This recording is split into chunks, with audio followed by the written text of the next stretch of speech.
संविधान कहता है कि जाति, भाषा, क्षेत्र और पंथ यानी रिलीजन के आधार पर भेदभाव नहीं करना है।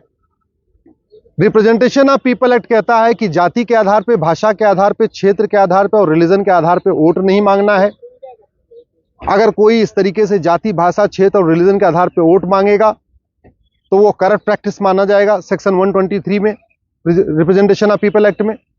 लेकिन लोगों ने जाति के नाम पे अपनी पार्टियां बना रखी हैं, भाषा के नाम पे अपनी भाषा के आधार पर अपनी पार्टी बना रखी है, क्षेत्र के आधार पर अपनी पार्टी बना रखी है। और तो और छोड़िए, बहुत सारी पॉलिटिकल पार्टियों के नाम भी मुस्लिम है।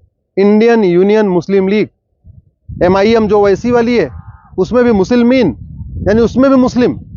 मैंने इसी को चैलेंज किया हुआ है और हमने कोर्ट से मांग किया है कि इलेक्शन कमीशन को ऑर्डर करिए कि जितनी भी पॉलिटिकल पार्टियां हैं, जिन पॉलिटिकल पार्टियों के नाम में कोई जाति आ रही है, जिन पॉलिटिकल पार्टियों के नाम में कोई भाषा आ रही है, जिन पॉलिटिकल के नाम पे कोई क्षेत्र आ रहा है, या जिन पॉलिटिकल पार्टियों के नाम में रिलीजन आ रहा हो, हिंदू, मुस्लिम, सिख, पारसी, ईसाई आ रहा हो, उन सभी पॉलिटिकल पार्टियों की मान्यता रद्द करिए, या तो वो जो पॉलिटिकल पार्टी के अध्यक्ष हैं अपना नाम खुद बदल दें। आज इस पे बहुत लंबी सुनवाई हुई। केंद्र सरकार को, चूंकि केंद्र सरकार का जवाब नहीं आया, इलेक्शन कमीशन का जवाब आ चुका है। इलेक्शन कमीशन कह रहा है कि हम पिछले 10 साल से अपना रजिस्ट्रेशन नहीं कर रहे हैं। लेकिन सवाल यह है कि नया रजिस्ट्रेशन तो नहीं हो रहा, लेकिन जिन पॉलिटिकल पार्टियों में ऑलरेडी नाम है, जैसे इंडियन यूनियन मुस्लिम लीग है, MIM है, ऐसे और भी पॉलिटिकल पार्टियां हैं जिनमें जाति लिखी हुई है, भाषा लिखा हुआ है, क्षेत्र लिखा हुआ है। तो कोर्ट ने कहा है कि केंद्र सरकार अपना इस पर स्टैंड क्लियर करे।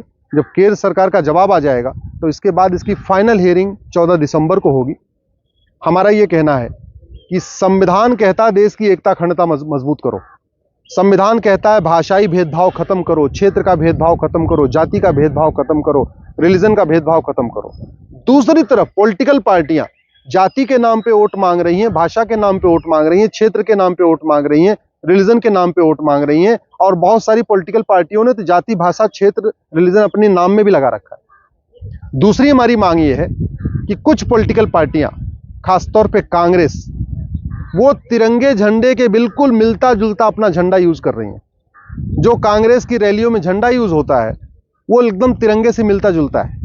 कांग्रेस उसमें केवल गोल सर्किल नहीं होता है, बाकी वही तिरंगा यूज हो रहा है। जबकि कानून ये कहता है कि तिरंगा झंडे का कोई मिसयूज नहीं होगा, किसी पॉलिटिकल काम के लिए मिसयूज नहीं होगा, उसका अपमान नहीं होगा। आज की डेट में आप देखिए, जब भी कांग्रेस की रैली होती है वहां आप जाके देखिए तो जो कांग्रेस का झंडा है लगभग तिरंगे झंडे से पूरा मिलता जुलता है, और बाद में लेके आते हैं लोग, छोड़ के वहीं चले जाते हैं।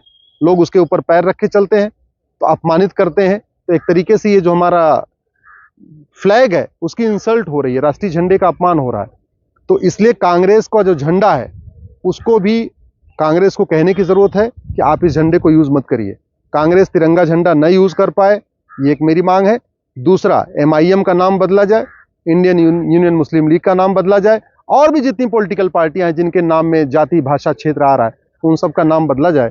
माननीय कोर्ट ने यह कहा है कि मामला मैटर बहुत गंभीर है, इसलिए केंद्र सरकार के जवाब को भी सुनना आवश्यक है, और 14 दिसंबर को इस पर अंतिम सुनवाई होगी।